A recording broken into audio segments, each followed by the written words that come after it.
but it's tied up a bit, so maybe you don't recognize me. But I'm very happy to be here. I'm very honored to be sharing the stage and to be in the same hall with highly esteemed speakers standing or sitting right next to me. And this is the third session of today's conference, the final session for the day. So I'm hoping that we get to end this with a bang. Probably not the right choice of words for a security conference, but I try. So, just like the previous sessions with my colleague Cynthia, we'll be hearing from the speakers for about 15 minutes each, and then we hope to hear some questions from the floor for a round of Q&A at the end. But what might be a little different from the previous sessions is what we're about to discuss. So previously we got to hear a lot of great insights, a lot of great ideas about security, about civil-military relations, about conflict on not necessarily a higher level per se, but on a different level. But for the next hour or so, we're looking to discuss similar issues of security, of defense, of civil-military relations, of current security issues, but on a level that I would find virtually much closer to every one of us. And it's going to be a bit tough to follow from the previous sessions as well, because just like Prof. Dato' Zakaria said, what else is there to be said after we've heard from the generals, right? But I'm going to pick a very easy and very predictable example for the topic of the hour. I want to look at Ukraine. Because in the past few weeks, we got to see a wartime president delivering speeches on Twitter and Facebook. We got to see live streams of cities being bombed, and some of the earliest reports about Russian troops rolling into Ukraine from TikTok. So, you know, this is not the first so-called social media war, but it could very well be the most viral, the most well-documented on social media. But beyond looking at the president, looking at ministers tweeting updates, we got to see first-hand accounts of war and conflict from citizens, rapidly shaping narratives about this conflict and drawing the attention of the entire digital world. And when things got worse and international news agencies had to flee, these accounts on social media were crucial in conveying what was happening on the ground. But this raises a lot of questions. Does this create more room for transparency or more room for misinformation, propaganda perhaps?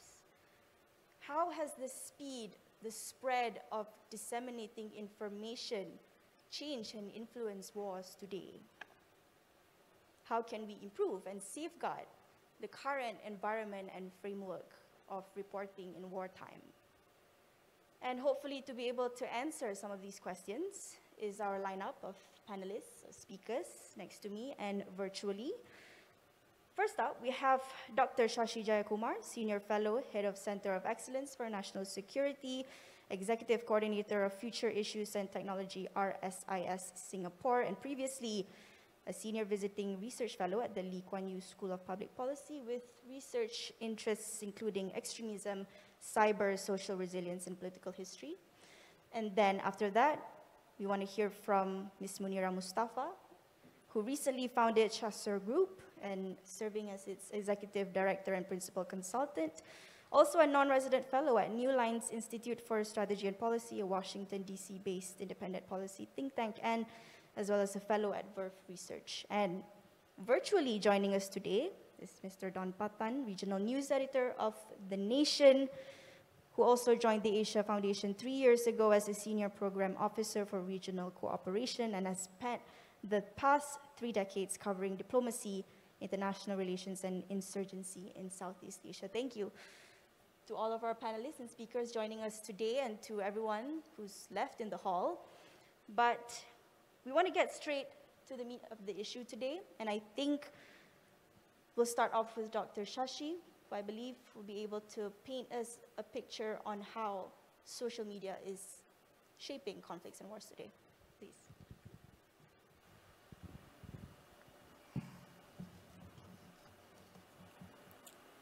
Excellencies, distinguished officials, ladies and gentlemen, friends from Midas, I'm deeply honored by the invitation to speak. Thank you for having me here. I'm going to divide my talk into three parts. A fair amount of what I have to say in the first part will have to do with Ukraine for obvious reasons.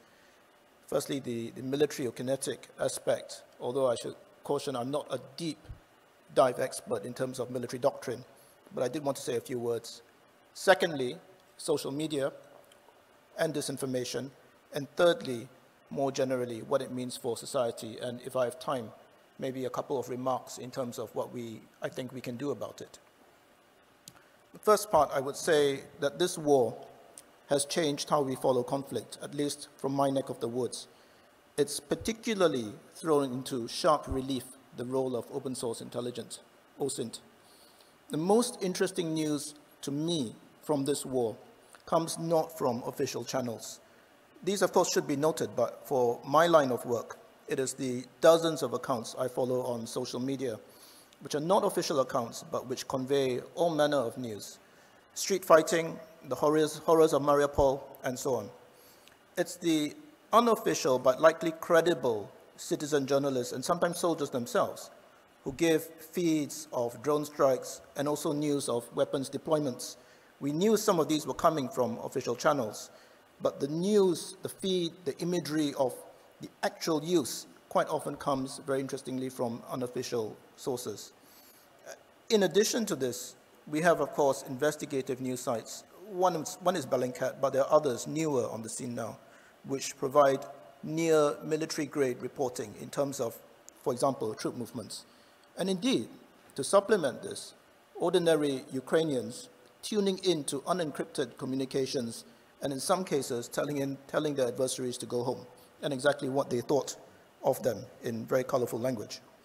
For all this, my takeaway is that militaries fighting conflicts need to be apprised from here on in and completely situationally aware, not just of the battlefield environment, I think we all knew that, but also the information environment, and they will necessarily have to get better at holistic appreciation of what OSINT can do for them and what it's saying about them. Of course, a similar set of observations applies generally to the information space. Here, I think the war has been marked by Ukraine and President Zelensky's masterful use of narrative, the narrative of struggle, of sacrifice, and I see little to dispute or countermand the idea that whoever wins on the battlefield, the information war at present sees Ukraine in a comfortably superior position. Here I'm moving on to my second point. As important as the question of Ukraine's continued survival is, there are important and critical things going on in the information space. Information telegraphed on various channels, including social media, in a way which can support or otherwise undermine national positions. So across March 2nd and March 3rd, there were major pro-invasion hashtags on social media, in particular Twitter, across a number of locations in the world. One of them was, as you may know, hashtag I stand with Putin. Another was I stand with Russia.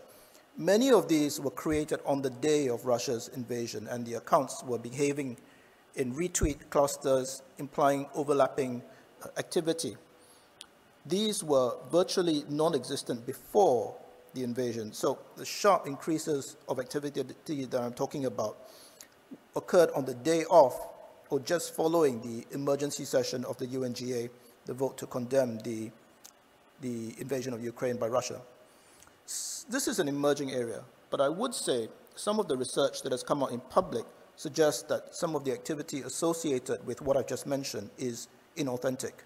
To its credit, Twitter and some of the other platforms removed a number of these accounts for coordinated inauthentic behavior. The most credible research that I've seen suggests that bot accounts and engagement farming have been used to drive engagement.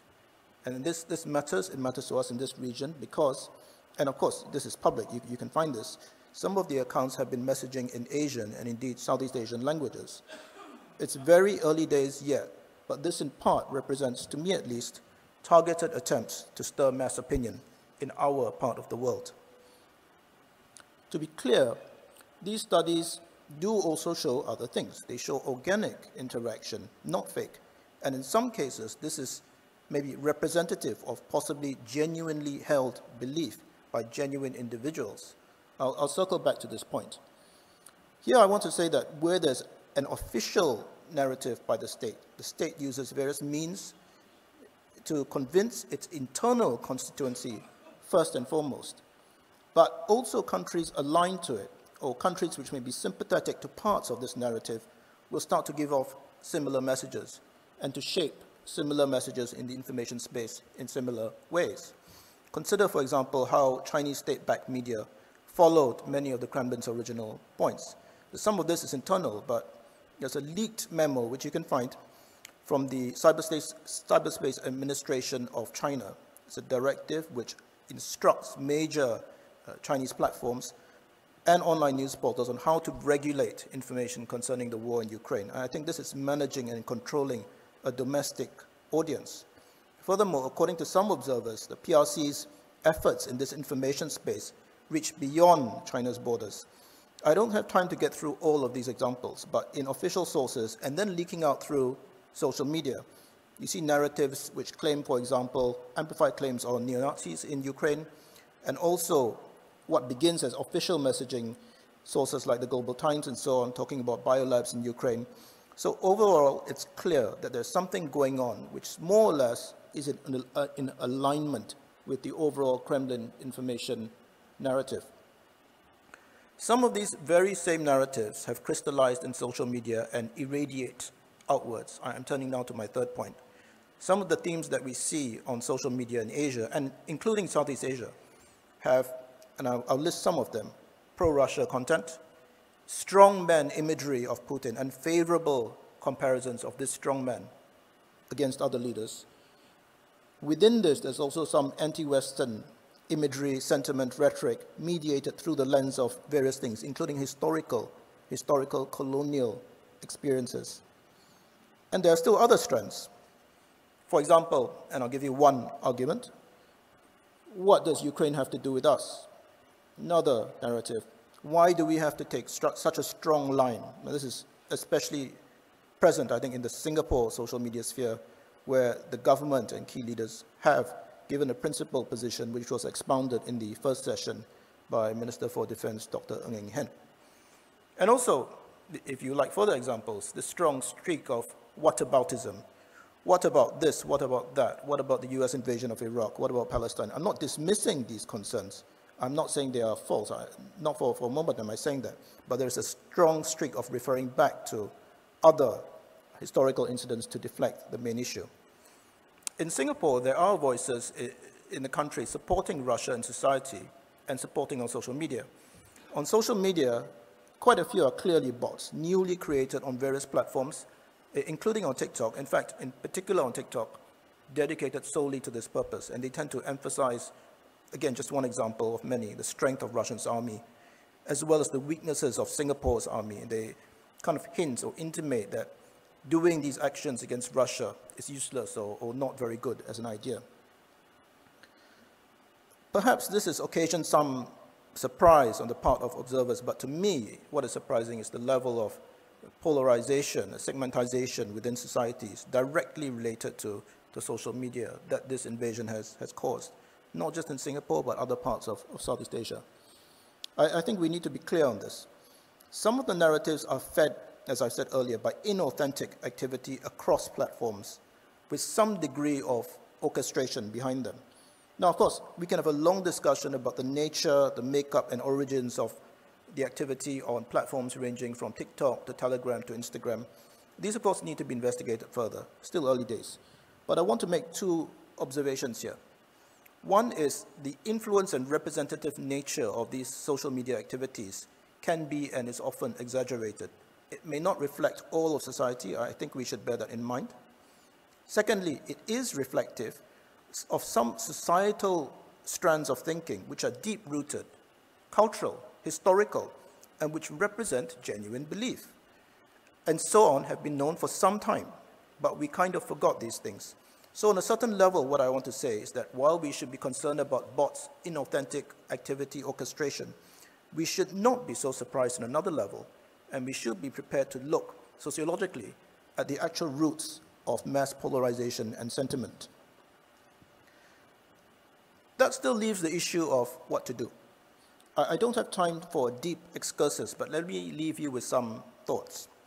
Firstly, conflicts far afield are increasingly going to polarize domestic opinion, even in nations which you might think have no direct connection to the conflict. Within this, everyone has the right to high-quality information. There has to be an active human or governmental agency, not just an algorithmic agency on the part of the platforms, to provide for this high-quality information. When you have this agency, it may be laws, for example. These are by their very nature potentially problematic. You can have accusations of bias, accusations of using laws for political ends, fundamental issues, for example, whose truth are you talking about? These can plague us, they will. We should recognize that when it comes to the information or influence game, while you may well need laws or legal moves, we should bear in mind also that actors have over time developed the ability to watch these moves and to mask their tracks further and to cultivate opinions which seem innocuous or which may be at a level which technically can evade legal thresholds. This is something that needs to be watched out for. So yes, platforms have obligations. I'm not saying that they don't. But there are other things that we can and should be doing. One of the things which has not been mentioned, but which is a good initiative, is the ASEAN ADMM Cybersecurity and Info Center of Excellence, which is a good step. It's been set up. It will be based in Singapore, and I have no doubt this will provide a platform and a venue for mutually beneficial comparing of notes. The bottom line is that in our common striving to keep the information environment healthy, the set of initiatives that we try has to go beyond the regulatory, beyond pressuring platforms, and I suspect we'll need to reach deep inside the levels of various parts of society. And I think, given the audience that we have here, maybe you would agree that across East and West, and indeed across hemispheres, we can agree on this. There are commonalities when I look at pre-bunking or debunking, age-old things like reinforcing fact-checking and authentic journalism, age-old things, and some call these heritage skills, things that we used to have at one time in an earlier age. The future may well bring with it evolutions in this and in critical thinking, which if done right, and I'm sure you will agree, has to start from a very, very young age. So the key is, how do you get in an unartificial way polarized segments of society to trust responsible and trusted sources of information, even when there are continued disagreements in society, which is natural, but not allowing these disagreements to play out in a way which frays or tears at the basic fabric of society. And I think, I would say as a Singaporean, this is especially important in multicultural societies. Well, that's a subject for another discussion, but I would hazard in closing that if progress is to be made, we will have to have future occasions and venues like this one to compare notes across continents and hemispheres. This is how we realize that the issues that we face are not that much different, and I suspect the solutions too. Thank you very much. Thank you, Dr. Shashi. I think there were many interesting ideas there, particularly looking at polarized segments of society, popular sentiments on social media, especially with Ukraine recently. But before we get to questions, I want to move on to the next speaker. I'd like to invite Ms. Munira Mustafa onto the podium.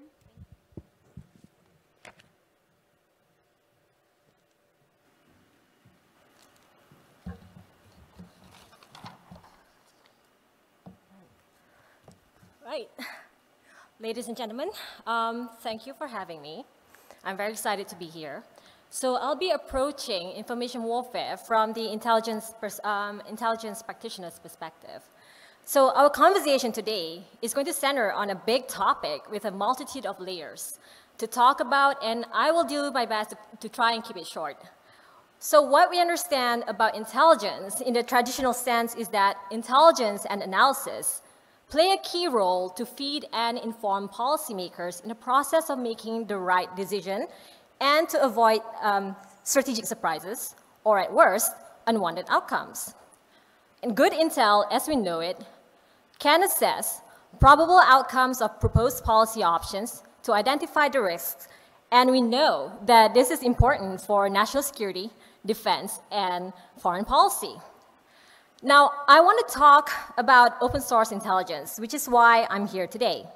The topic highlights social media shift, but open source intelligence is a large part of that shift, or balance of power, if you prefer. I think that there has been this strong misconception that the value of OSINT is not as significant as the more so-called covert types of intelligence, like human informant, signals, etc. Now, this misapprehensions with regards to OSINT is largely because it is not considered to be as credible as intelligence that are collected from what's considered to be traditional, closed source, and sometimes they are treated as a narrative. And this is the wrong attitude to have, because like it or not, OSINT is just as important, just as credible, and just as valuable in telling us about, to borrow Donald Rumsfeld's words, to know the known knowns and the known unknowns that exist within the threat environment. The caveat is, of course, it lies in our capabilities to verify those estimates. And now, with the proliferation of social media platforms with millions of users across the cyberspace, the new digital reality can be overwhelming, not only for companies in the private sector looking to protect their brand and reputation, but equally for governments and militaries wanting to protect their assets and national security. Now, this is further complicated by threat actors who carry out coordinated and deliberate attacks, such as disinformation to erode public trust in governance, or hacking to gain access to private and confidential data, either for political reasons or profit. Now, beyond that, intelligence gathering and analysis is now no longer a capability that's exclusive to governments and private sectors, but now any regular person with a computer and a few simple techniques can conduct their own inquiries or investigations just by using online tools to trawl through search engines and social media. Now, Bellingcat is a good example of how independent and regular citizens can leverage their access to information to assist them in their investigations. As we all know, Bellingcat, which was founded by Eliot Higgins, had investigated the use of chemical weapons in the Syrian civil war back in 2011 against civilians by collecting and analyzing video footage uploaded by local sources. Now, their investigations have also been proven to be valuable to be submitted as evidence in the inquiry in the shooting down of MH17 by Russia-backed separatists. The current ongoing Russia-Ukraine conflict also makes a strong case study of how OSINT has been valuable in providing situational updates to those entrenched in the battlefield and also to online observers, intelligence analysts, both government and private, and journalists who are keeping track of the war as it unfolds in real time, harnessing the hive mind. OSINT has also been a great tool for human rights watchers to track and identify abuses or war crimes. Also, the United States and Britain had, in unprecedented fashion, publicized their intelligence on Russia's invasion plans as part of a last-ditch diplomacy effort and strategy for deterrence, now referred to as pre-bunking. But while the information environment has been a powerful tool in our arsenal in the security industry, we must not forget its limitations. One of those most overlooked pitfalls of OSINT, collected from social media, is the fog of war. Due to the speed and volume at which information is being pumped out, it can be very overwhelming for those who are collecting information for analysis, even for the most seasoned analysts or experienced investigators. Now, we all here understood the assignment that good intelligence has to be timely, which means the intelligence consumers, our bosses, would want to have their situational briefings along with their morning coffee. But navigating through that fog of war can be a challenging and complex process, especially when that information environment also contains threat actors, especially when threat actors who would push falsehoods and promote disinformation to contaminate information and taint intelligence. Now, to borrow Ben Nemo's concept of the 4Ds, they aim to dismiss, distort, distract, and dismay us. So this is where we need to try be more measured and cautious with our estimates. But that's not the only step. We also need to develop our abilities to detect instances of disinformation, misinformation, and social media manipulation, as well as track other types of online harm. So as we navigate through complex issues, we also need to start thinking about this new challenge in a more realistic way and holistic as well. Fact-checking alone is not enough. It's not enough at all. We need to completely change our attitude in the way we receive information and the way we proactively counter disinformation. All-level reluctance to encourage critical thinking and assessing information and news more critically is a perennial problem. That would also require confronting and challenging our own preconceived and confirmation biases. We need to be more aware of our own biases because that can skew our analysis and affect our judgment. Now, I'm saying this not only for the benefit of those in the NetSec communities, but given the evolving intelligence landscape in the era of falsehoods, we also need to think about how we should communicate our decisions with regards to security to our stakeholders. And that can include the public too, in order to build their resilience and earn their trust, while protecting them from malign influence campaigns at the same time. On our part, this will require developing our capabilities to be able to identify a threat early on in the form of information warfare and counter it by increasing public resiliency. Preempting and dealing with the consequences of disinformation needs a holistic approach, and that can also involve triaging and a social contract with informed citizens who are aware of the threat. We just have to accept that the challenge is an ongoing process and focus on mitigating the risks. I am optimistic we will continue to see progress, that we will continue to see solutions proposed and implemented.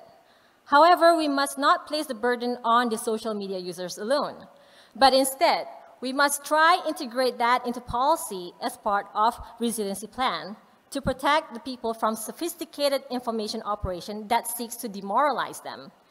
This is one of the many actionable strategies that we can formulate to modernize our approach to consuming media and make a difference. Thank you. Thank you so much. I think Munira moved slightly away from social media, but still looking at the process of gathering information, gathering data that is, as you said, no longer exclusive to governments, looking at a much more horizontal manner of spreading information. But I think similarly to what Dr. Shashi mentioned as well, changing our attitude in the way we receive news, receive information with a lot more critical thinking, but I think that's easier said than done. But, you know, we'll unpack that later on. I want to get to our final panelist of the day. Joining us virtually is Mr. Don Pathan from The Nation. I would like to invite Mr. Don Pathan to start his presentation. Are you able to see us, by the way? Yes, I can. Thank you for having me. Can you hear me well? Yes, we can. Okay. Please I left The Nation some time ago, about almost 10 years ago, but I was still continuing to write for them and other publications, working as freelance. But I joined the media in the mid-90s.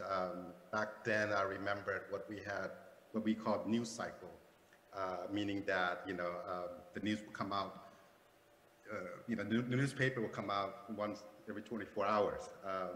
And that during that 24 hours news cycle, the politician, policymaker, or sources will have plenty of time to go over, to rephrase, to rethink their approach, their answers, so on.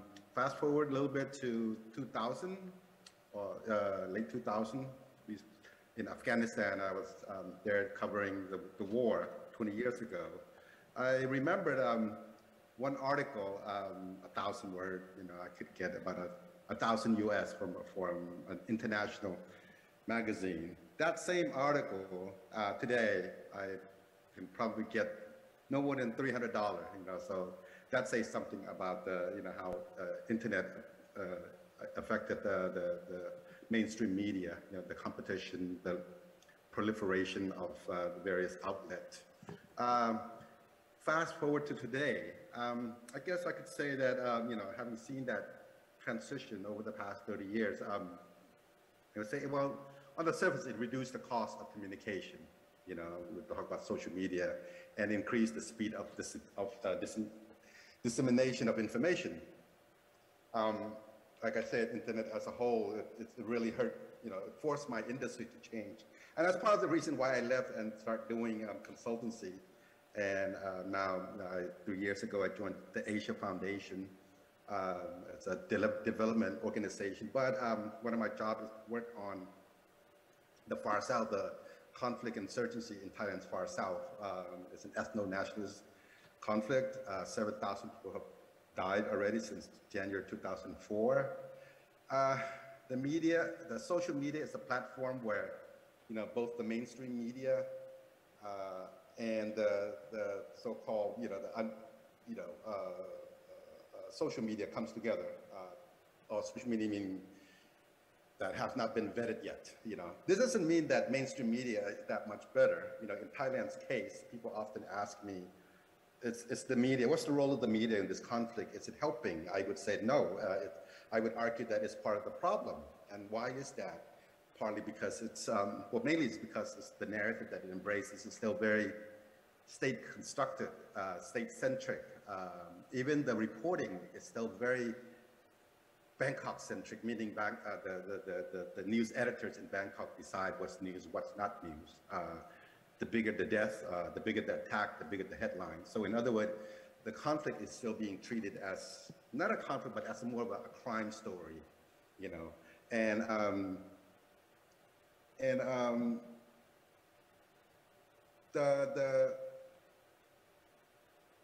when it comes to the Ukraine, let me say something in a Thai context.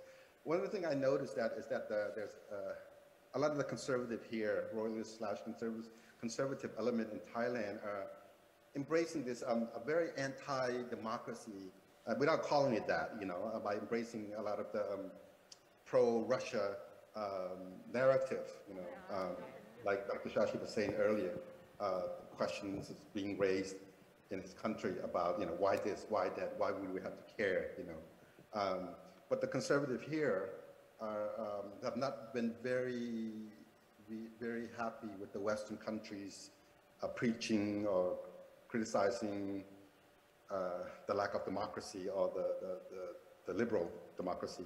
And after all, we had 2 coups in the past 10 years, right? So anyway, social media and mainstream is still very critical, but you have the conservative media like the mainstream one, like the TV5, which is owned by the Thai Army. This week, they're in the process of negotiating with China, Iran, and Russia for inputs, for content sharing. Actually, it's not really sharing; it's more like one-way freebies. Today, like I said earlier, social media, easy access, quick to spread disinformation. It's not just the public. You have what we call I/O, information operation, which is, I guess, a sort of counterintelligence, counterinsurgency by a secretive unit within the Thai Army. Is doing that to discredit the critics and also the rebels in the Far South. If you look at the mainstream media, if you do a content analysis of the Thai mainstream media, you could also come up with that same conclusion that it's not very balanced, not balanced at all. Part of that is because the rebel, the Barisan Revolutionaire Nationale, doesn't have any identifiable political wing or a spokesman, somebody who could engage the public. And so, but then again, more effort could be taken to balance the story. And that's a problem here, How the public use social media, after all, counterinsurgency or insurgency in general is a communicative action. You hit something to send to make a political statement. So the statement does not necessarily come out in the form of IED, roadside bombings or gunfight or attacking, soft target. but it also come out in social media. You know, you look, for example, the funerals of the insurgents, they're getting bigger, they're getting louder. This in itself is also a statement to the security apparatus that saying that your efforts to win hearts and minds, your counterinsurgency operation is not doing its job. You know, we're not giving in, that kind of message. So I'll leave it at that, and turn the floor to the moderator. Okay, thank you so much. Also a lot to unpack there. I have a few questions myself. We will get to the Q&A session. So if you have questions, there are microphones around the hall. I think there are a lot of interesting ideas here, but I think before we get to the floor, I do have one question myself. I want to go back to Munira. A lot of interesting ideas there, and just a lot of different perspectives from across the region. But you mentioned that you're rather optimistic about where things are headed, about the future, how things will progress in the context of, you were speaking about open source intelligence and about how society's perception or reception towards information and news right now that's so rapidly shared. Why exactly are you optimistic, and what can you say about what's to come? I mean, we're looking at, again, I want to go back to Ukraine, how things are unraveling so quickly on social media and with the spread of misinformation. What exactly are you optimistic about, and why? Sure. So I'm optimistic because we are now learning that technology is changing at a very frenetic pace. And we are having a growing community that's learning to recognize the risks. And now we are also recognizing that those risks are being distributed across the spectrum. So there now no longer that the risk management is only focused at government and at public sector, but also there are individuals who are forming their own collective and are galvanizing themselves to counter this threat. So I think that we're going to see a future where the the action is not just from the higher level, but also from the grassroots level as well. I mean, if we consider Bellingcat as an example, that's how it started as well. Dr. Shashi, I would like to perhaps get your reaction. Are you just as optimistic or maybe a little bit pessimistic about where things are headed? I think Munira has CT counter-terror experience. I have some as well. I used to work in the Ministry of Defense, examining a variety of issues as an analyst, but including on CT and radicalization issues. Of course, when it comes to the disinformation bubbles, we may be talking about something which is quite different. But I remember around 2007 being struck by what turned out to be the first of Singapore's self-radicalized cases. Before that, it was all groups, like the JI and so on. And that person, and there have been many since, inhabited a series of conceptual echo chambers and filter bubbles, which to all intents and purposes may not be the same where people polarized by disinformation bubbles are, but conceptually there are many similarities as well. So you take a leaf from the CT radicalization field, it's very, very hard to deprogram them out of their conceptual echo chambers. Singapore has a model involving religious scholars, but what strikes me, at least for the Singapore context, actually in other locations as well, is that once the self-radicalizing influence from social media, because it's all social media, comes in, those people, those scholars, start to be somewhat less useful, I think I can say. And any online counter-narrative which has been tried, you see what I'm getting at here, for the radicalized cases, but also fast forward for people under the influence of algorithms, troll farms, and so on and so forth, it tends not to be so effective.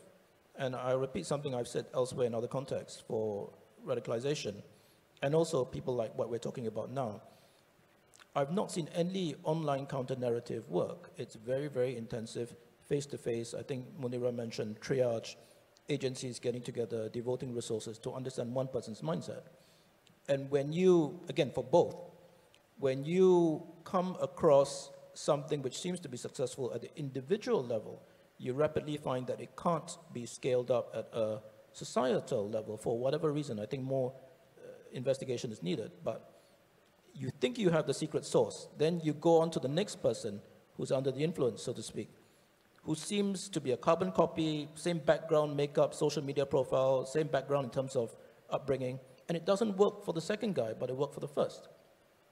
I'm not saying it can't be done, but it's returning back to old school skills, the heritage skills I talked about, from young, critical thinking, upbringing, family, kin group, reading like we used to read, the pages, not just dipping into it. And I think people, societies like that, and there are very few, which inculcate this from a very, very young age, have an automatic head start, and they can be on the way to being called really resilient societies. Many societies take that term and bandy it around, but very few really are. So somewhat less sanguine than Munira, at the risk of disagreeing. Thank you. And lastly, I'd like to hear from Mr. Patan as well. I don't know if it's fair to describe this as a chicken versus egg situation, but Mr. Patan, do you think polarized narratives stem from social media, new forms of media, or does social media just exacerbate these polarized segments of society with these polarized narratives rooted in society beyond social media? That's a tough one. Well, from what I see is that it's an ongoing thing. It's something that state official, activists, people, stakeholders can't relax. You know, you can't have your guard down. You constantly have to be aware of you know, what this hate speech, hate crime, or messaging is coming from, and what to do about it. You know, I agree with Dr. Sashi about you know, the person to person, the P2P. You know, I look at the recruitment in the Far South, for example, and how they're recruiting to join the combatant group. It's very much, you know, P2P. But then again, the social media comes in when they need to target the larger audience, the general public, you know, and both sides does it, you know, not just the state, but also the rebels in that respect, you know. So, and yeah, you can't replace that P2P, you know, that people to people, you know, because when they sit down and start doing recruitment, from what I observed, you know, the narrative is very powerful and it's very strong, you know, and you need that individual to get that across, you know, to win that hearts and mind over. Right, thank you. That's from me, but we do want to hear some questions from the floor. I think, yes, we have several hands there, but I think we see a gentleman right at the microphone stand. We'll get to the other questions later on. If you can introduce yourself as well. Thank you, moderator. I am Lieutenant Commander Shiv Taj from Malaysian Armed Forces Staff College. My question is to the entire panel, and this is regarding the how does right to free speech in the form of social media posts and opinion sharing impinge on the national security both domestically and internationally if it goes against the national narratives? And the following part of the question is, do you think governments can be within their rights to vet or impose restrictions on the content sharing which can be shared in interest of genuine national interest? Thank you. Thank you. Dr. Shashi, would you be able to answer that? Because I think you mentioned a little bit about regulatory frameworks. Yeah, that's going beyond a huge question. Thanks for giving me all the difficult questions. Appreciate that. Maybe I'll draw on the Singapore experience, and then if you like, we can expand outwards from that. I can't speak from a Singapore government perspective. I'm not government anymore, but maybe more of an informed perspective, because my think tank works very closely with government stakeholders. I don't think the thinking current in Singapore at the establishment level is that the social media companies, the platforms, messaging platforms, have this untrammeled right to say what they want to say. It may well have been the premise at the very beginning, and I think the attitude of the social media companies was like that for a considerable amount of time. And things began to change in the Singapore scene, I think roughly maybe 2016, around the time of Trump's election, because very quickly following on then, there was all this talk, followed by studies, credible reporting about Cambridge Analytica, Russian attempts to see, firstly, polarization in the United States, and also to possibly influence the election result. Very quickly in 2018, you had a Singapore Parliamentary Select Committee examining the issue of deliberate online falsehoods, and this came out with a major report, which is online, you can find it, where, and I testified, a number of my colleagues testified, where it rapidly became clear that a suite or panoply of issues looking to deal with this matter had to be rolled out. Legislation is one. So we now have POFMA, which is the acronym for the Singapore Fake News Law. You can also find that online and the provisions. But it was clear, this sometimes tends to be forgotten, that what was equally emphasized in the report was all these non-legislative measures as well. Cyber hygiene, social media literacy, shoring up young people's critical thinking skills, promoting fact-checking, which need not necessarily be government initiatives. By the way, by way of more directly trying to answer your question, it is worth looking up on YouTube and elsewhere the actual seminal exchanges that took place between the key government ministers. I'm thinking of the then and present Law Minister, Minister Shanmugam, and the social media platforms during the course of the March 2018 exchanges. Because this really, there was bruising, at least for the social media companies, where they were trying to some degree to highlight the point that has just been made, that they have a right to connect people. It's their mission. And certainly from the Singapore point of view, I think this was never accepted. And certainly from that point of view, from that point on, the sense that, oh, if you take that point of view, okay, so you can't police yourself. You refuse to police yourself adequately. This is not just Facebook, various platforms. Therefore, the strong arm of the law needs to come in a regulatory way, because you, the platforms, are basically trying to monetize ad revenue. The algorithms based on this feed polarization. You make the money, but the various societies, including societies which are delicate, multicultural, can be prone to polarization if the right levers are applied, get to pick up the pieces, get to suffer. And I think this is the feeling from Singapore and various other diverse, polyglot, multicultural countries where we can't take tolerance for granted. I'm not sure if Munira would like to add to that. So I consider myself to be a practical person, and I like things that are actionable. So when we talk about free speech, I'm all for free speech, it's great, but we need to learn to recognize that it has its limitations.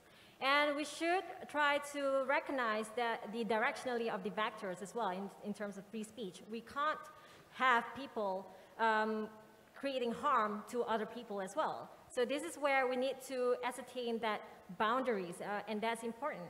So when it comes to online harm and also information, what's important is that when we look at the threat, we also need to learn and recognize the intention, because that's the difference between misinformation and disinformation. For example, disinformation is a deliberate, coordinated falsehoods with the intent to malign a community. But misinformation is more or less without the intent to harm. It's just accidental, more or less. So I think that's the kind of approach that we need to distinguish, and also that would involve a lot of legalities as well. Thank you. I want to move on to the next question because I saw a lot of hands being raised. Yeah, I think we'll start with the gentleman to my left. Good afternoon, moderator. I believe your microphone is not switched on. Can we get some help with that?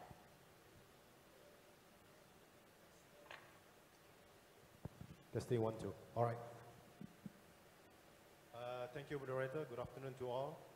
I am Colonel Razi from the National Brazilian College, Puspahanas. First and foremost, I would like to thank to all the speakers for sharing your thoughts on the topic this afternoon.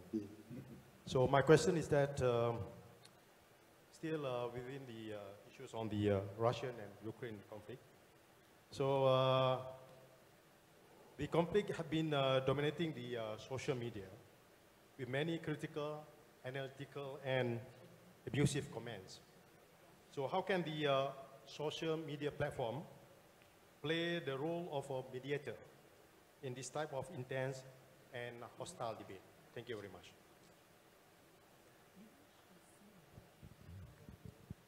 Could Ms. Munira help shed some light? I believe he was speaking about using social media as a platform to mediate. Correct? Would you like some more context to that? I believe you were talking about in the context of a conflict, how to perhaps mediate through social media. You mean the exchange of information on social media with regards to the Russia-Ukraine conflict, and then there's the whole sharing of intelligence online, right? I think that's a kind of reality that we have to accept. It's going to be the new normal, and it's going to be here to stay. And this is where it gets a bit tricky, because this is part of the PPP, public-private partnership thing comes in, and also the responsibility of the social media companies as well. But the nitty-gritty part is that we need to try, I mean, what they should consider is that, like, there's this exchange of intelligence online, but you can't be picking sides, although right now they are picking sides. But realistically, I mean, even if we take this conflict out of the equation, how do we determine what's fair for both sides? And I don't think it's a good practice to clamp down on intelligence exchange online, because I think that, to be honest, for my part, I think it's great that we have so much access. And access to information is important because people need to have access and knowledge. But what's crucial is that they must have access to correct information at the most, in a timely manner. And right now, what our concern is that the exchange of intelligence online, right? I mean, that's unavoidable. However, with that said, that also boils down to how people perceive that information and process that into actionable intelligence as well. So good luck to whichever side of, in the battlefield at how efficient they can utilize that information and process them into actionable intelligence. With that said, this is going to be the new digital reality that we're going to be seeing in the foreseeable future. Thank you, Munira. Do you have something to add? Thanks. It was a great question. I think to some degree, the major platforms have already taken a stand, and taken a stand in a way where it's difficult for them to cast themselves neutral if they have come up to various degrees, as they have, to suggest that what's happened is an illegal invasion of a sovereign country, which is against the norms of international law. But that said, there are certain things which they can, and to be fair, should be doing, and they are. One is to take down coordinated inauthentic activity, internet brigades, orchestrated attempts to stir mass opinion. I think Facebook has been not bad in this respect. Platforms like TikTok, quite frankly, in my view, somewhat less so. And I say this because my country is in the course of being affected by some of this clearly bot-controlled inauthentic activity. But that's the inauthentic activity. In terms of the traffic and the news that passes through these social media platforms, you've also got ordinary news sources and citizen journalism reporting on the actual course and progress of the war.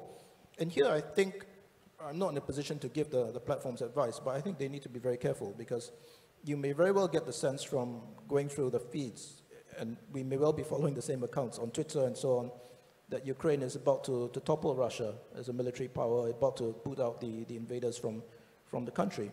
That may be true. It may well not be true if you follow a slightly different set of accounts.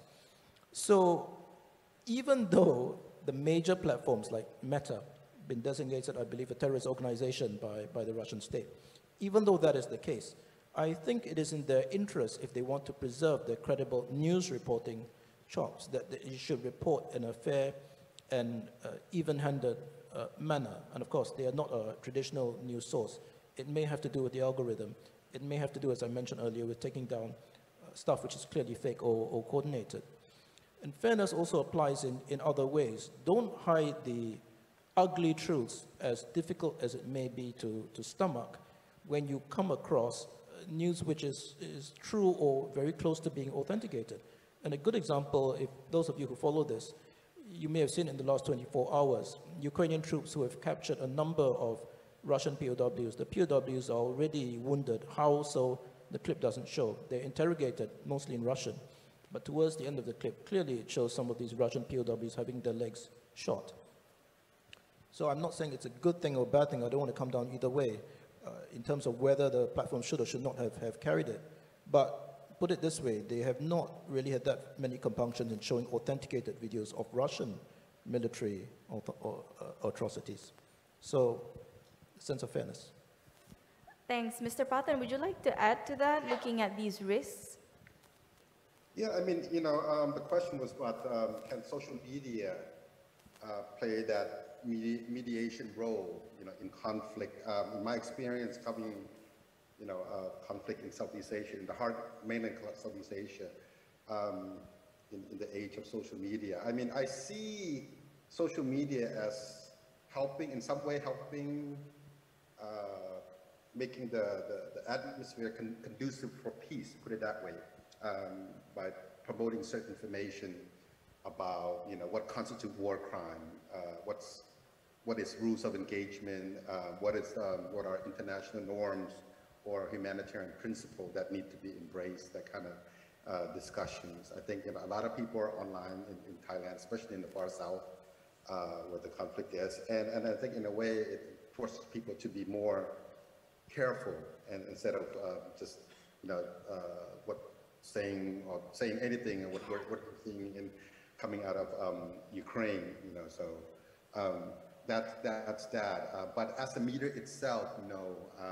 I think you still need to, you know, sit down face to face, you know, no microphone, no recording, that kind of thing, and it's still very old-fashioned. Mediation is still, you know, you still need that, you know. But doesn't mean that social media can't help. And I think when violation is committed, when people are quick to point that out. For example, I'll give you one quick example. Back in 2006, over 100 schools were burned down in the far south. The following year, less than 10. And it wasn't really social media, but it was that, again, exact communication, a tea shop, and criticism from the local people against the rebel who they supported, you know. And the following years, that number from 140 schools to less than 10, you know. So, and imagine if this tea shop in the village becomes, you know, Facebook, Twitter, or whatever, you know. So I see that as amplifying, you know. So I'll leave it at that. Thank you. Different perspectives, different experiences, but I think everyone's rather cautious. Go ahead. I just want to add one more point. We want social media to be neutral, but the problem with social media being neutral is that algorithm is not neutral, and that's the key risk that we have to acknowledge. And I think what's practical in trying to mitigate that risk is that we have to be certain about our position. And the problem with that, even if we want social media to remain neutral, and in the current conflict where they're trying to sanction Russia, for instance, and that's also comes with the pros and cons in the calculus, because we have to also consider that there are people who are not entirely consenting to the conflict are being hit as well, and that's the kind of risk that we need to consider as well. Thank you. Indeed, algorithm is not neutral, the bitter truth of today's digital age. Let's move on to the next question from the floor. Yes, the gentleman in the back. Go ahead.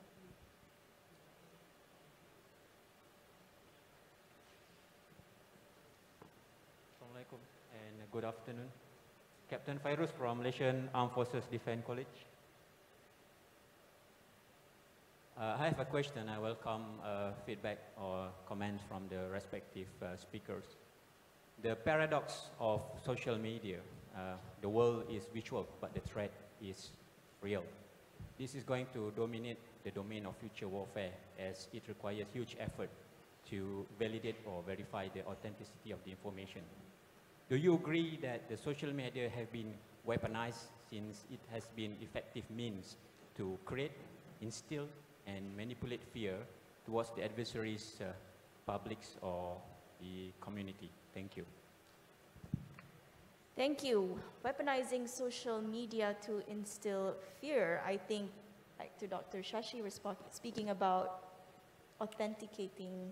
Yeah, thanks. I think all of us will probably have something useful to say on this. I just want to be clear, I understand the question. Do we agree that social media has been weaponized to instill fear in the populace? Yeah. Well, yes, and of course this takes place not just in a time of warfare. And those of us who study hybrid, so-called Gerasimov doctrine, which is really not a doctrine, and informational compromise, will realize that the really interesting stuff in some ways takes place long before the actual declaration of hostilities, and sometimes there isn't one. So the trick is for target or adversary societies, including sometimes Singapore, to steal or undergird the resilience of their own populations, which can be multicultural, polyglot, in ways which sometimes have very little to do with social media. So there have been strides made within Singapore at looking at social media hygiene, digital literacy in schools. And separately, our defense minister did not mention this just now, so I'll mention it. The national servicemen, because we have national service in Singapore, specific programs to build up the digital and social media hygiene there. And finally, some effort to incorporate digital within the total defense concept that we have. And this is major because this is the first time it had happened, a first update of the total defense concept in about 25 years. So when the word by the questioner is used, weaponization, I think we need to be very, very careful. It comes up against the defenses that I just mentioned. But we need to be aware, even though most of you here in the audience are military people, that some of the action, the really interesting stuff, takes place from the point of view of the adversary to undermine the will to resist on the part of the target country. And speaking frankly, I'll say this because it's all out in the public domain anyway. At one point in time, not that long ago, about 6 years ago, when Beijing, China was very, very annoyed in Singapore for a whole variety of issues. And of course, there was actual action that was part of this retaliatory response. The detaining of Singapore's APCs, Terexes in Hong Kong was one. But the point I want to make here is that some of the adversarial retaliatory narrative spun out from social media had its origins, from my point of view, on the Chinese social media sphere, Weibo, WeChat, and so on.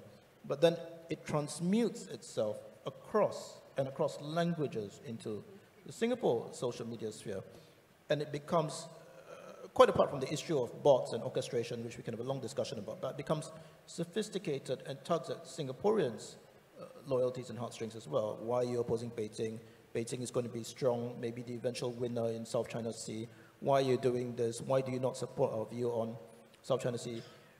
By the way, your, meaning Singaporean, your leadership is a complete disappointment not to understand China. And it goes on and on. You are a Chinese country. Of course, we're not. But. So the adversarial narratives are extremely sophisticated, and I would argue have even more room to play and wiggle room in times of peace, that gray area, which we will never become, and with China, I hope we will never become kinetic. Munira, do you have any thoughts on this? Perhaps from a Malaysian experience, because we're hearing a lot about Singapore. Weaponizing is a rather strong word. What are your thoughts? Well, like it or not, social media manipulation is an existing threat, and it's going to stay. What we can do is to mitigate that problem, mitigate the risks. Now, human behavior has always been the same. The only thing that's changed is just technology, and the only reason why we're feeling its impact more now because of social media. Now, threat actors, why they're doing this is because they're doing it for a purpose, either to achieve a political goal or a financial goal or anything like that. And what we have to remember is that it doesn't just boil down to state actors, but it can also be non-state actors. And it can be coordinated and targeted. And the aim is to try change in behavior or influence the thinking. Now, I think the closest example of that would be COVID-19, for instance, where we have this coordinated network trying to influence the population's opinion on vaccine, for instance, and they're trying to influence them to not take the vaccine. For what purpose? It could be for various reasons. Again, it could be for political reason, or it could be religious reason, or it could be for financial reasons, because they're intending to try to offer an alternative solution to the medication as well, to the vaccine as well. So all I'm saying is that I know that the word weaponization is a strong word. When I first heard weaponization, even I was not comfortable. But this is the new reality that we're living in today, and we have to learn to navigate and identify those problems, those threats that comes along with these complex issues. And the best thing we can do is we just need to learn to roll with it and learn to detect the threats and try to mitigate. We can't afford to be, we can't afford to put out the fire after it happened. We have to prevent the fire before it starts. Thank you. We have about 10 minutes left, so we have a gentleman in the back with a question.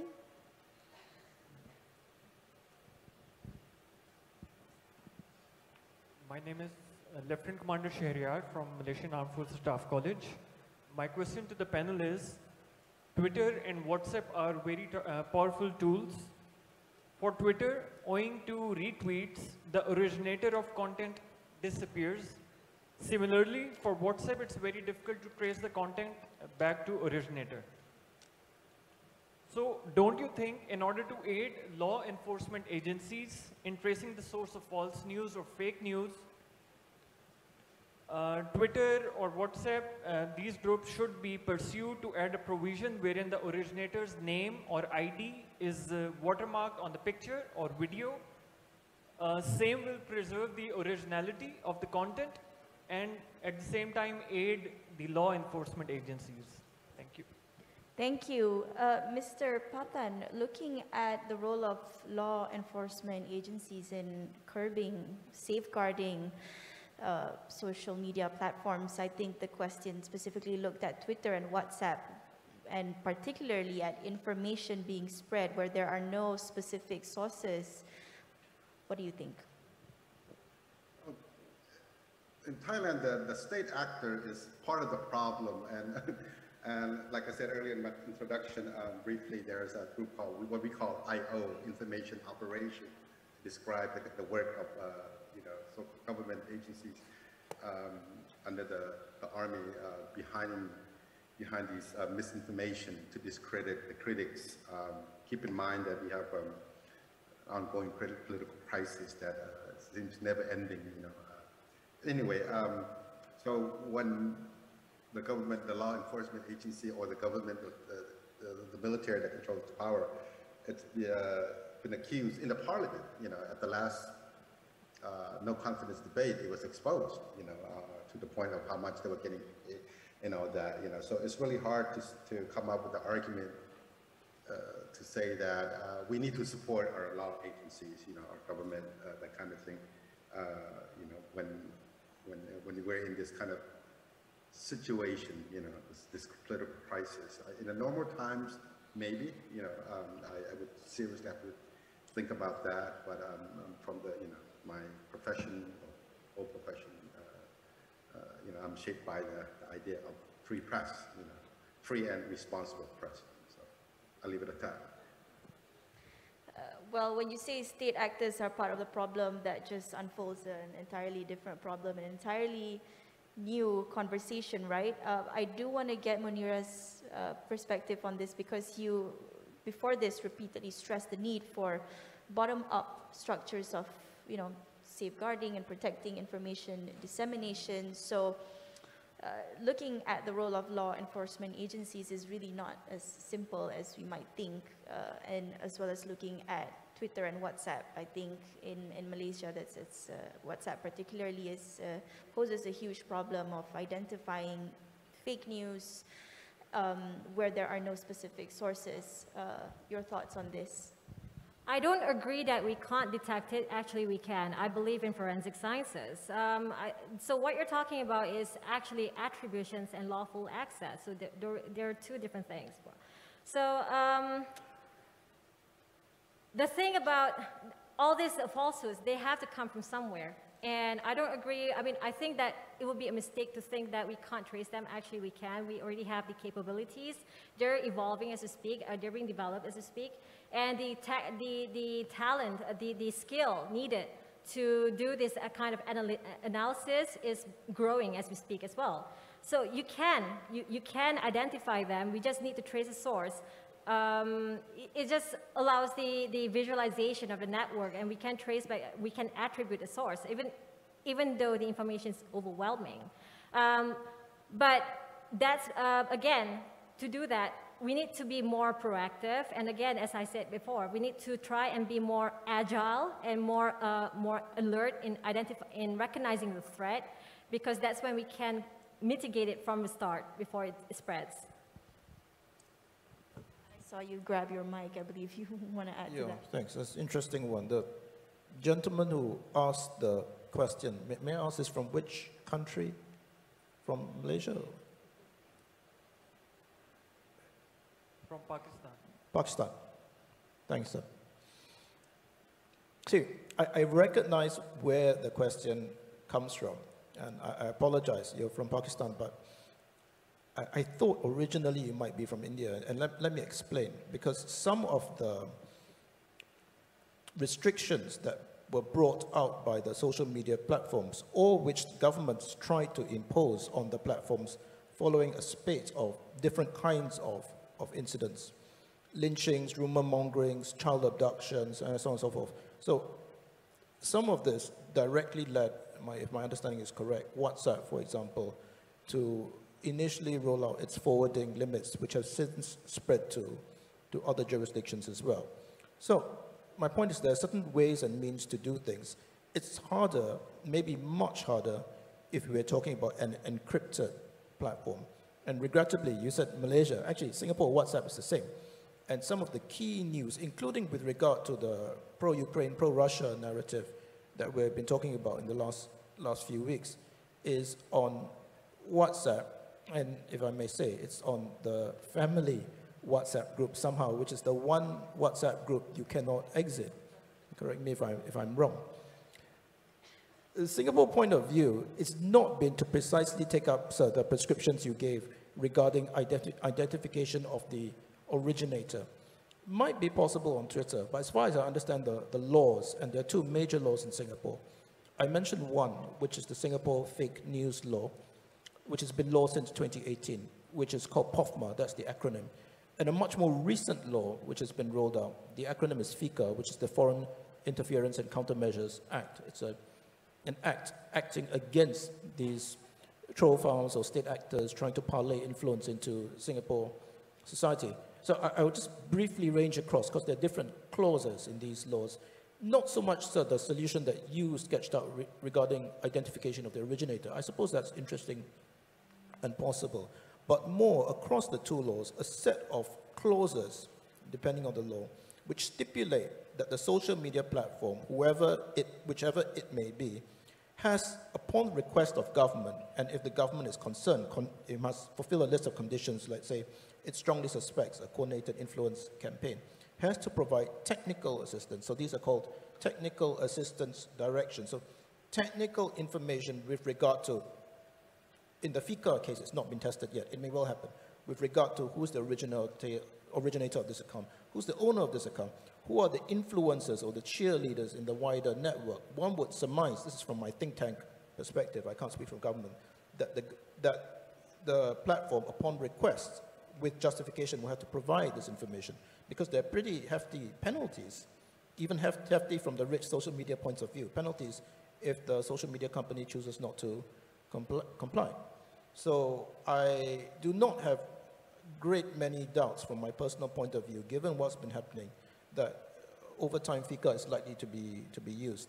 It may well be wielded away from the public glare, but obviously if the social media companies refuse to comply, this will probably leak out into the public domain. So watch this space.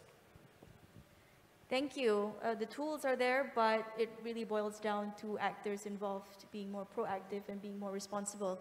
We just have about 1 to 2 minutes left, but I do just want to throw this out to the floor. Is there another question that we can go on to before we wrap things up? I believe we got all the questions, or is there one more? Right. I think we're able to squeeze in one more question before we end things today. Good afternoon. My name is Corlinda Jambal from the Malaysian Armed Forces Staff College. I think we have spoken enough about how social media is bad. I'll take it to the other side. Now, what do you guys think? Yes, social media has pervasive, information is at your fingertips, and information warfare has always been part of a line of operation for any national government and a military operation from way back in the history. But do you think, are we moving and inching way towards state control or censorship? Sorry, could you repeat that just a little bit? What I'm saying is that we're talking about controlling, access on social media, what's said through laws, through social cohesion and social programs and digital literacy. But do you think, are we putting control on having people, giving them an opportunity or a platform to have a healthy discussion, and then states taking that narrative over because it does not suit their perceptions? Over.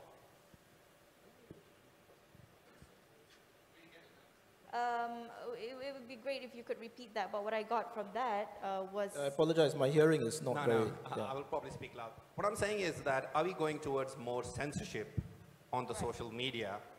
Are we that scared of it that we cannot let it have a bit more open and honest discourse on social medias? That's a different side of the discussion, right? Because we were talking about in the context of war and conflicts, but that's right. I think that goes back to a little bit about free speech and having social media as a platform for healthy discussion. That's another conversation. But Dr. Shashi, if you'd like to share a little bit about, I guess it goes back to, again, how to ensure social media can be a more responsible and safer platform. So, thanks for the question. Government ministers in Singapore in the last few years, especially after POFMA during the hearings, have come down pretty hard on social media platforms. My personal view, yes, they have a lot to answer for. But interestingly, even some of the harder line ministers, I'm not going to name their names, even when they have done this, have always or usually left aside 1-2 lines to say, look, we acknowledge that social media platforms have been, to some degree, a force for good in the sense of connecting humanity, creating communities, fashioning like-minded interest groups, and so on and so forth. So if you attempted to take a very, very hard line, I mean, let's say China's Great Firewall, for example. 20 years ago, if someone from China's administration says, we're going to build this firewall, we're going to have the internet, but it's going to be our internet, nothing bad's going to come in. It's like you close the windows, the flies can't go in, right? I think people would have laughed at them. But since then, not only have they shown it's possible, but they've created this reality. But the reality cuts both ways.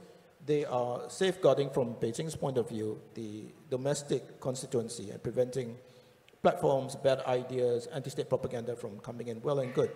But the flip side is this is interesting lesson for various other nations which may well be thinking or contemplating of similar things.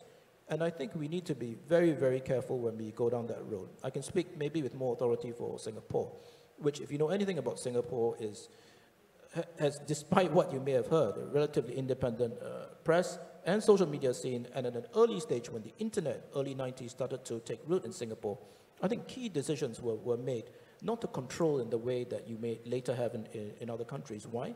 Because our very existence is predicated on an openness to talent, information, and ideas.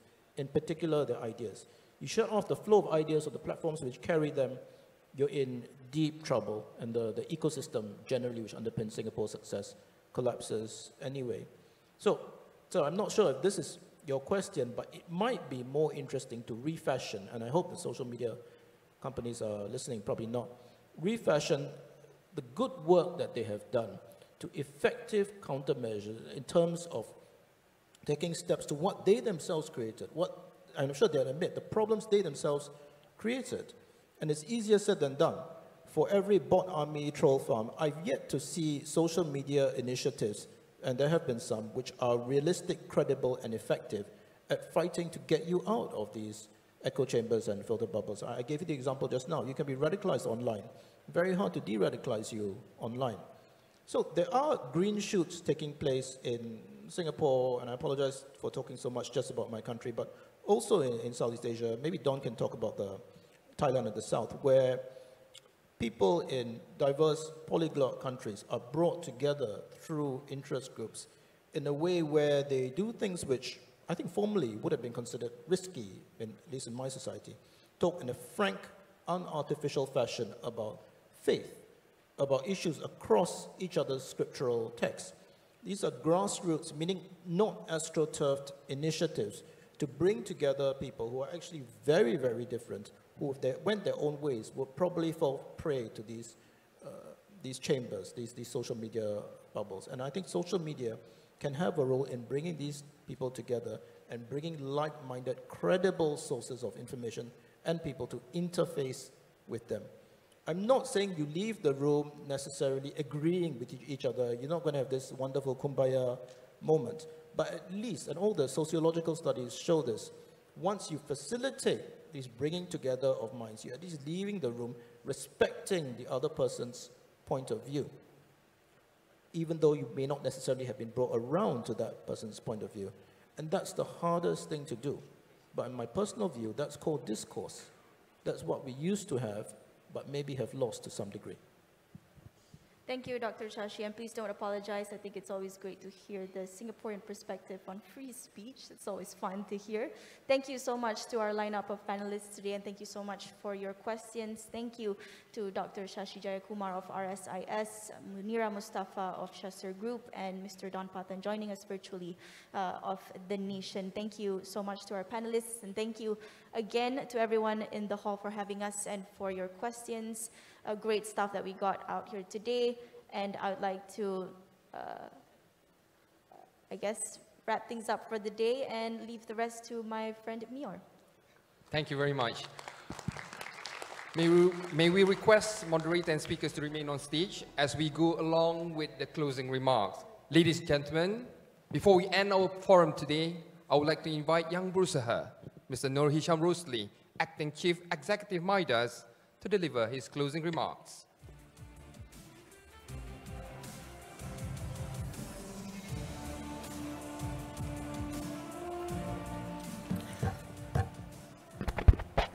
Thank you, Major Mior. I'm just going to be short here, so we don't want to keep it so formal like this morning. Just bear with me for a few minutes or so, moderator and speakers. Okay. Thank you, everyone, especially my dear friend, Tuan Haji Hadi bin Haji Mahmud, Deputy Secretary General of Ministry of Defense, Brunei Darussalam, and senior officials, obviously, distinguished speakers and moderators. Yeah. Well, we are on the final agenda, which is the wrap-up. Again, allow me to express our appreciation to all our esteemed speakers and moderators for the contribution to the forum. The insights and views are indeed significant to us. My thanks also goes to all forum delegates and participants. Your active partaking made this forum more meaningful. I wish to do a little bit of summary on our discussion today. The first session discussed the present challenges, namely COVID-19 and the issue of Ukraine and Russia. All three ministers stressed the importance of multilateral institutions, and ASEAN has proved its effectiveness repeatedly. The foundation of ASEAN is still solid and needs good leadership, trust, and courage in dealing with present challenging issues. The second session discussed about CIMIC, Civil-Military Cooperation. It's not a new concept and has been expanding over the years. It is obvious that interagency cooperation is key in CIMIC. It ensures synchronization in all CIMIC actions. It also requires trust and solid decision-making. Future challenges for CIMIC would be non-kinetic threats and the emergence of hybrid and warfare. Our panelists argued that CIMIC needs to be further explored and it needs strategic rethinking. The final session, which just ended, but true or fake political narrative flowing on various social media platforms, public debates and argues about government action or inaction on many issues. Then we have OSINT, as the name suggests, which is open source, accessible to anyone. That means anyone could make the analysis and share their views on social media. This topic is a new one and needs to be further discussed in the future, I believe, mainly to ensure the public has a balanced view of certain situations of conflict. But our speakers have done very well in sharing their views and thoughts on the subject. Ladies and gentlemen, once again, our sincere appreciation goes to ISIS Malaysia and obviously Astro Awani for making this event possible. I wish to thank the Secretariat who has put an enormous effort to ensure this event goes smoothly. I'm also proud of my colleagues at MIDAS who has been working tirelessly since December last year. Last but not least, let us keep up the Putrajaya Forum spirit alive, and I look forward to working with everyone again together in 2024. Thank you. Assalamualaikum warahmatullahi wabarakatuh. Thank you.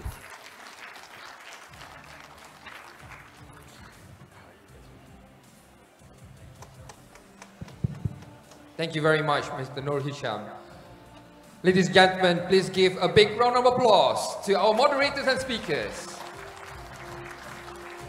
Distinguished guests, ladies and gentlemen, with that note, we have now come to the end of our event. On behalf of the organizer, I'm Major Mio, would like to extend our sincere gratitude to all distinguished speakers and moderators for their insightful and valuable contributions to the success of this forum. Appreciation is also extended to all distinguished guests for taking the time to be here with us today. We do hope that everybody will have an enjoyable exhibition and lovely stay here in Malaysia. Stay safe and have a pleasant evening. Thank you. Terima kasih.